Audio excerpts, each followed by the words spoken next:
Sir నేను ఒక చిన్న సందర్భాన్ని విన్నాను. అంటే సాధారణంగా ఊళ్ళో ఎవరైనా చనిపోయినా లేదా ఎక్కడ ఏ కార్యమైనా సరే దేవాలయాల తలుపులు మూసేయడము, లేదా దేవుడు కనిపించకుండా క్లోజ్ చేయడము ఈ సిట్యుయేషన్స్ చూసాను.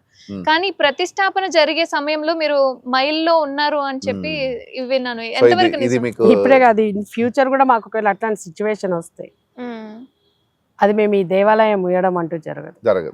సో అక్కడ జరిగిన విషయం ఏంటంటే అమ్మ, మాకు అమ్మవారు ముందే చెప్పింది, నేను చెప్పినా కదా, ఈ బంధాలు బంధుత్వాలు ఉంటే ఈ కార్యం చేయలేవని చెప్పింది క్లియర్గా. ఇవన్నీ వదిలిపెడితేనే నువ్వు చేయగలుగుతావు, ఈ కార్యంలో మీరు ముందుకు పోగలుగుతారని చెప్పింది మా ఇద్దరికి. సో మాకు అనిపించింది ఇవన్నీ ఉంటాయా, మళ్ళీ మాకు భయం కదా, మేము సొసైటీలో అట్లనే ఉన్నాం కదా, అందరితో పాటు.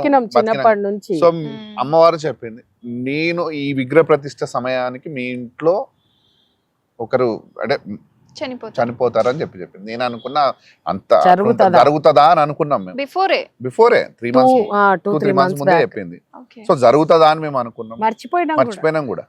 సో అన్ని 5 days కార్యక్రమం ఉండే, 4 days అయిపోయింది. నెక్స్ట్ డే పొద్దున విగ్రహ ప్రతిష్ట చేయాలంతే. మేము తెల్లారితే నైట్ మా పాలెలు అంటారు కదా, మా బాబాయ్ వరుస అవుతాడు, అతను చనిపోయాడు. సో మా అమ్మాయి ముందే చెప్పింది, ఏది వచ్చినా ఆపొద్ది కార్యం అని చెప్పి. అక్కడ కనిపిస్తుంది కదా, ఇంకా ఆపడానికి ఏముంది, దర్శనం కరెక్ట్ గా అదే టయానికి జరుగుతుందని చెప్పింది. కరెక్ట్ గా జరిగింది. నేను విగ్రహ ప్రతిష్ఠ చేసిన, ఇంత పెద్ద కార్యం జరిగింది. అంటే ఎవరు మిమ్మల్ని నెగటివ్ గా మాట్లాడడము, పండితులు కానీ ఏదో ఒక విధంగా మాట్లాడతారు. మైలున్నప్పుడు ఎలా ఈ కార్యాన్ని అసలు దేవుడితో సమానం. అక్కడ ఒక మనిషి పోయిండు, అసలు మైలు ఎట్లా వస్తుంది చెప్పండి అమ్మా. పూర్వం ఎందుకు పెట్టిన దాన్ని కూడా ఒక ఆచారమే, దేవుడు చెప్పలేదు దానికి, మనం కోసం అందరి కోసం, అది ఆచారం కోసం, అది కేవలం ఆచారమే.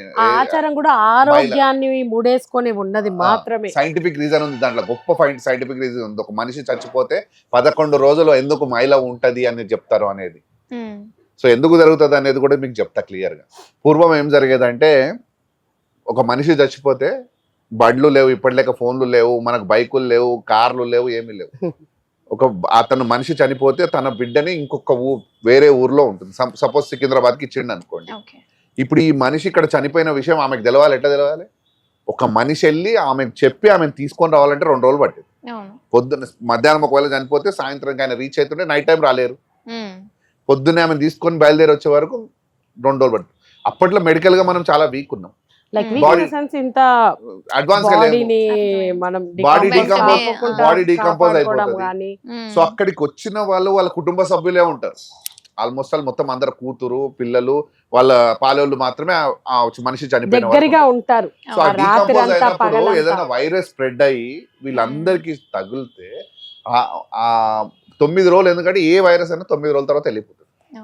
సో ఆ మనిషి ముట్టుకుంటే మళ్ళీ ఆ వైరస్ అనేది ఊరంతా స్ప్రెడ్ అవుతుందని ఆ మనుషులని ముట్టుకోవద్దనే ఒక దాన్ని తీసుకొచ్చి దేవుడి పేరు ఎందుకు ముడిపెట్టారంటే, వీడు ఉట్టి చెప్తే ఓడినాడు. మళ్ళీ దేవుడు చెప్పిండు ఇది దేవుడికి సంబంధించిందంటే భయపడతారు, అంతే కదా. సో అక్కడ ఆ రూల్ రావడం జరిగింది. దానికోసమని 9 రోజులు 11 రోజులు అనే సమయం పెట్టింది. ఇంకొకటి కూడా కొన్ని ఆ తెలంగాణలో ఆచారాలు ఉంటుంది, గుండ్లు చేసుకుంటారు, అందరు చేసుకుంటారు కుటుంబం, మగపిల్లలు. ఎందుకంటే మగపిల్లలే కదా సొసైటీలో పబ్లిక్ లో పోయేది.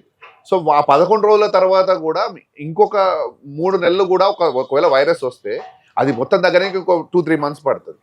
సో ఆ కుటుంబంలో ఎవరికో హాని జరిగింది, వాళ్ళతో కొంచెం జాగ్రత్తగా ఉండాలనే దానికి ఆ గుండు చేయడానికి వీళ్ళందరి గుర్తింపు కోసం ఆ గుండు చేస్తారు. గుడికి వెళ్ళొద్దు అనడానికి కారణం కూడా పబ్లిక్ ప్లేస్ గుడి అనేది. చిన్నపిల్లలు వస్తారు, పెద్దవాళ్ళు వస్తారు, లైక్ ఏజ్డ్ వాళ్ళు వస్తారు, ప్రెగ్నెంట్ లేడీస్ వస్తారు, మల్టిపుల్ పీపుల్ ఉంటారు.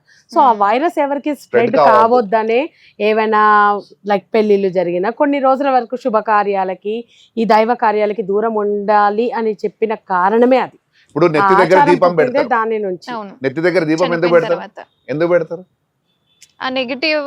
ఎవరికి తెలియదు. అక్కడ మనిషి చనిపోయినప్పుడు దీపం ఆయన పక్కన ఎందుకు పెడతారంటే, అప్పట్లో లైట్లు ఉండేటివి కాదు, వచ్చినప్పుడు ఆ మనిషి చూడాలి చివరి చూపు అని చెప్తారు. ఆ మనిషిని చూడడానికి ఆ వెలుతురు కోసం ఆ దీపం పెట్టేటోళ్ళు. ఇంటి బయట మంట వేస్తారు, ఎందుకు వేస్తారు? ఆ మనిషి చచ్చిపోయినప్పుడు రాత్రి పూట చాలా మంది మేలుకొని ఉంటారు కాబట్టి జంతువులు ఉంటాయి, మంటను చూసి అవి దగ్గరికి రాకపోతే, ఎందుకంటే బాడీ స్మెల్ వాటిని లైక్ ఏ క్రూర మృగాలు కూడా దగ్గరి దాకా రాకుండా ఉండడం కోసం మాత్రమే చేసేటోళ్ళు. సో ముక్కులో ఇప్పుడు తులసి నీళ్లు పోస్తున్నారు, తులసి నీళ్లు లేకపోతే ఆకు పెడతారు. ఎందుకంటే బాడీలో ఏదైనా ఖరాబ్ అయితే నోటి నుంచి బయటికి వస్తుంది ఆ బ్యాక్టీరియా అని చెప్పి దానికోసం అని తులసిని అక్కడ ఇదంతా సైంటిఫిక్ రీజన్స్ ఇవన్నీ. మనము దాన్ని ఒక ఆచారం పెట్టి దాన్ని ఒక మూఢనమ్మకం కింద- ఆచారంని మూఢనమ్మకం కింద చేసినాం మనం. అది ఆ ఆ రోజుల scientific అవసరాలు reason బట్టి ని- అవసరం కోసం పెట్టిన ఆచారాన్ని ఈ రోజు ఇప్పటికి అదే వాడాలంటే అది ఎట్లా అవుతుంది? అది ఎట్లా మూఢకత్వంతో మూఢనమ్మకంతో పాటిస్తుంది. ఎవరైతే ఈ మూఢనమ్మకం అని మనకు చెప్తారు కదా, మా మైలు ఉంటది ముట్టు ఉంటది, పంతులు గారు ఉంటారు, పంతులు గారే చెప్తారు ఇవన్నీ.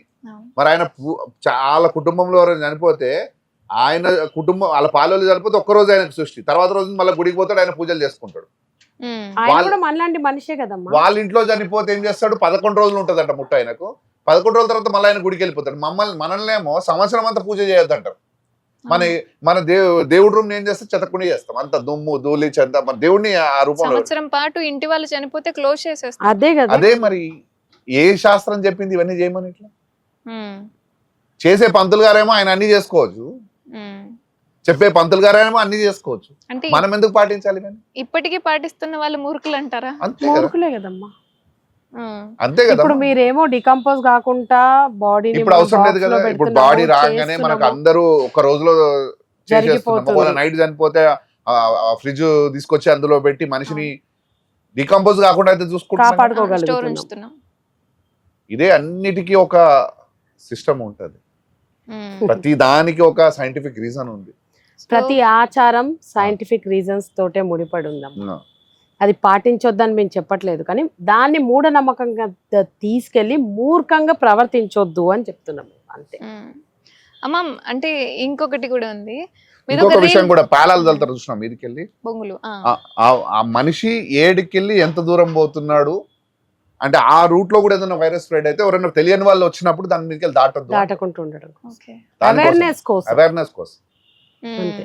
ఇక్కడ నుంచి చావు పోయింది అని అది మూఢనమ్మకం కింద ఇంకా వేరే రకంగా చెప్పుకుంటూ పోతారు దాన్ని. సో ఇవన్నీ ఇన్ని రీజన్స్ ఉన్నాయి దాంట్లో. అంటే ఎవరైనా చనిపోయినా మైలున్నా మట్టున్నా ఇంకేమున్నా సరే దేవాలయానికి వెళ్ళొచ్చు. అసలు నాకు అదే అర్థం కాదు, చనిపోయిన వాళ్ళు దేవుడితో సమానము అని అంటారు. మరి ఆ మాట ఎందుకు అంటారు? దేవుడి దగ్గరికి వెళ్ళి వస్తే పాపం వస్తుందా పుణ్యం వస్తుందా? పుణ్యమే వస్తుంది ఆటోమేటిక్ గా. తప్పెట్లయితుందమ్మా, మనిషి చనిపోయిన మనిషి ఎందుకు తప్పవుతుంది? అదే చెప్తున్నా, అందుకోసానికి మనం చాలా మూఢనమ్మకాలలో ఉంటున్నాం. ఇవన్నీ మార్చుకోవాలి మనం.